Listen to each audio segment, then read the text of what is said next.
Era baru bergeser. Semakin malam, suasana di Sanggar Mulyojoyo di kawasan Tambak Medokan Ayu, Surabaya justru semakin ramai. Belasan anak usia mulai tingkat sekolah dasar hingga mahasiswi perguruan tinggi terlihat bersemangat menarikan tari remo. Dengan tekun mereka menyimak gerakan rancak yang dibawakan guru tari mereka, Sri Mulyani.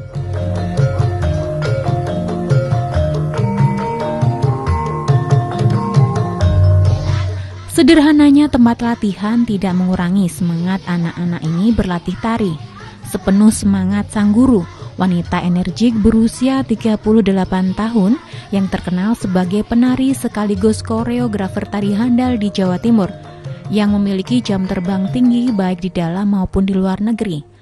Dari kemampuan olah tarinya, putri sulung pasangan Bapak Lasimin dan Ibu Karsi ini bahkan sudah menjelajahi puluhan kota di Eropa.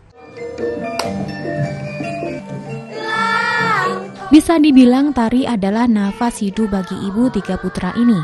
Sebagian besar usianya dihabiskan untuk tari. Lahir di Surabaya 24 November 1975, Sri kecil mulai mengenal dunia tari sejak tahun 1982. Sri juga sudah berproses dengan guru-guru tari dan penari senior sejak tahun 1996 di Taman Budaya Jawa Timur. Julat Juli Surabaya tari remoja. Perempuan ulet ini belajar semua jenis tari, mulai dari gaya Jawa Timuran, Solo, Bali, Minang, kreasi baru, bahkan hingga modern dance.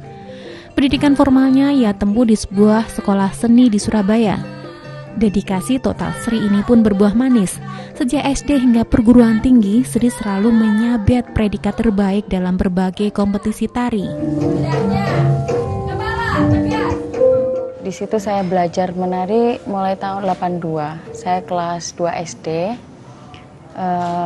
Keterusan sampai 13 tahun saya belajar menari.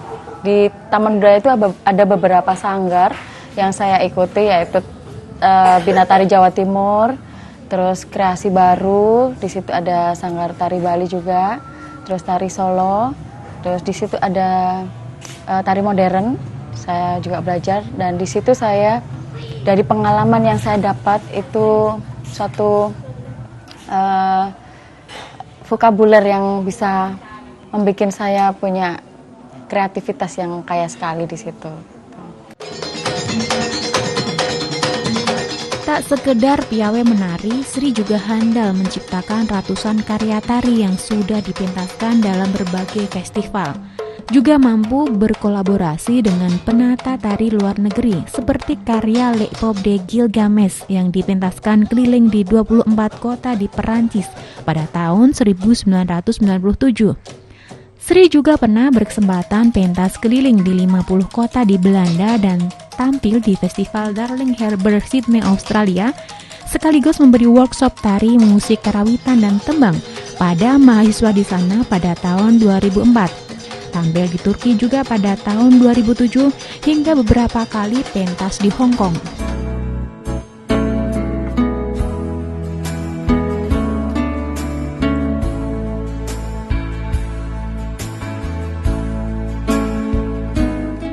Agenda yang terakhir ini bahkan juga membuka kesempatan baru bagi Sri untuk direkrut sebagai staf Public Relation Bank UMKM milik pemerintah Provinsi Jawa Timur sejak 2 tahun lalu, di mana kemampuan Sri di bidang tari digunakan sebagai mediasi untuk mendekati para pahlawan devisa di luar negeri untuk bisa memanfaatkan hasil kerja mereka sebagai TKI untuk membuka usaha mandiri sekembalinya mereka ke Indonesia. Kita rekrut saudara Sri itu di saat dia melakukan ada event di Hong Kong. Di saat itu kita bertemu dengan beberapa orang yang sengaja kita menghibur TKI kita, TKW kita yang ada di sana itu di dalam suatu event besar yang di situ kita munculkan kesenian, kita munculkan mitra, bagaimana cara berbisnis, bagaimana kita bisa bekerja lebih baik dan memberikan bimbingan kepada mereka agar di saat dia kembali ke Indonesia itu tidak kembali lagi sebagai tenaga kerja wanita di Hong Kong. Nah.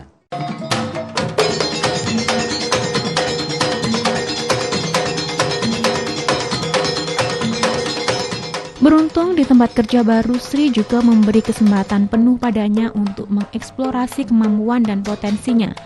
Di luar jam kerjanya sebagai karyawan, Sri juga tak segan menularkan kemampuan menarinya pada staf-staf muda di kantor yang tertarik mempelajarinya.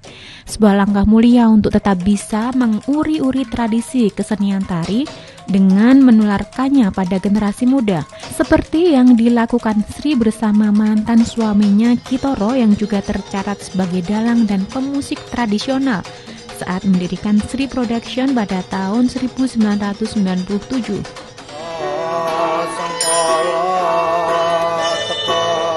Meski akhirnya Sri berpisah dengan sang suami, namun tak menyurutkan kecintaan dan niatnya untuk mencetak penari-penari baru berkualitas dari lingkungan sekitarnya.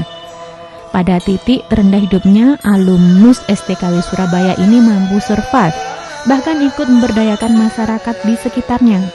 Terus berkembang dalam kondisi apapun, terus berkarya hingga keinginannya untuk bisa menghasilkan karya besar yang fenomenal, serupa karya kebanggaannya, karya masterpiece tari Panji Klaras Kepuan Sikep yang berkisah tentang spirit perjuangan Kiai Hasan Mukmin, seorang penjual tikar mantan pasukan Pangeran Diponegoro di daerah Seruni, Gedangan Sidoarjo yang pantang menyerah melawan penjajah bersama masyarakat setempat yang terpilih menjadi karya terbaik nasional pada tahun 2005 kembali menjadi nyata.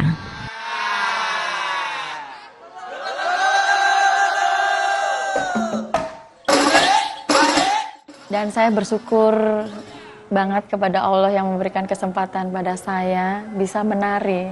Dengan kemampuan tari saya ini bisa membawa saya kemana-mana, terus bisa menciptakan karya, karena kalau gajah mati meninggalkan gading. Nah, kalau manusia bisa meninggalkan karya itu bisa dipelajari oleh anak cucu dan masyarakat sekitarnya, saya kira itu. Dan saya bisa bersyukur dengan kemampuan saya bisa menari, bisa untuk bekerja sekaligus untuk menghidupi hidup ya. Suatu saat nanti saya bisa punya karya besar dan bisa monumental dan bisa dikenang oleh seluruh masyarakat dan anak cucu saya nantinya.